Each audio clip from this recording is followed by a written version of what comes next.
Hey guys, welcome back to Simply Fit Weekly. I'm your host, Chaz Wilson. Today, we're here with Matt Fox, powerlifter, Simply Fitness owner, and Simply Fitness sponsored athlete. In our Form series, we're going to be talking to you guys about the deadlift. So first things first with the deadlift is it's all about safety. So the proper setup is very important to keeping your back safe and making sure you don't injure yourself. So Matt's going to put on his weightlifting belt. I would always recommend this when doing the deadlift.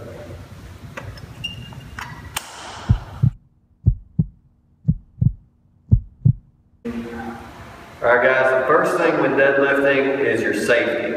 It's very important to be safe because you don't want to get back or pull a muscle group or anything like that. So you can see Matt has a weightlifting belt on. That's going to keep his core tight. He's going to be able to push his stomach out against that belt while he's sucking in air while doing the deadlift. You can see that he's got high socks on. This is to protect his shins because when doing the deadlift you want to get as close to the bar as possible. So you want your shins right up on the bar. So I would highly recommend that you wear some high top socks. So Matt's going to approach the bar.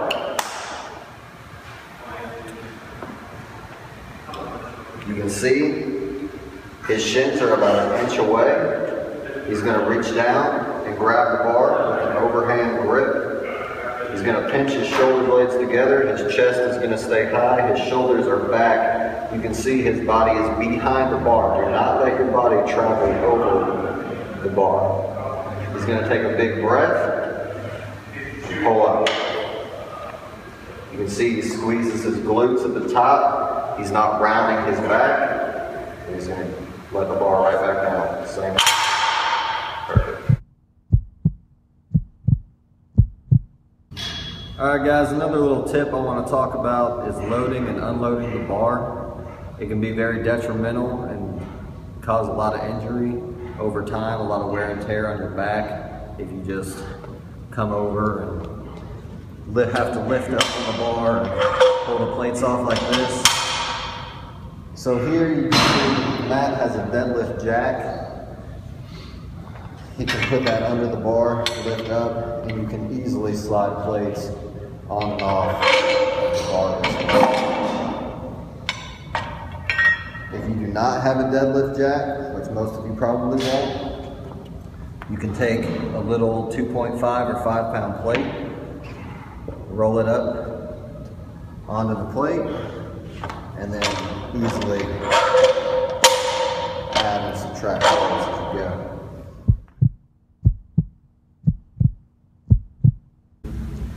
Alright guys, next is going to be the sumo deadlift. This is different, and then the fact that Matt is going to take a sumo stance. So Matt, you want to go ahead and approach the bar. He's going to have his feet super ultra wide, but his shins are still going to be in the same place, so about an inch away from the bar.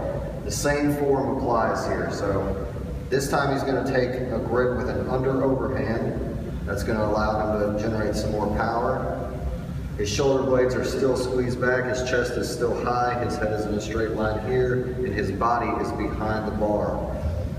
So he's going to go ahead and lift up. Down.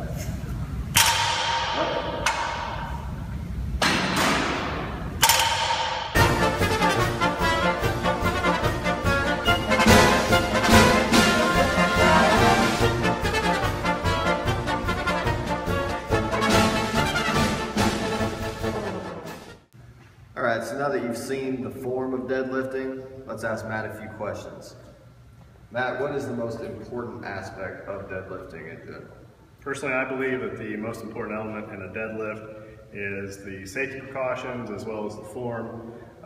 You are definitely putting a lot of stress and strain on your back, and from the belt to the proper positioning of the body and the socks. A lot of people will come in here, they'll try to pull without wearing the proper socks, and I can tell you right now, those people leave with a lot of bleeding shins or a lot of bruises and bumps on their shins.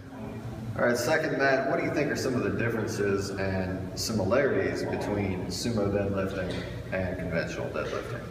I think positioning for the body is probably big difference between the two. I think body type has a lot to do with whether or not you're a conventional puller or a sumo puller. Myself, I have a lower center of gravity, and I like to really engage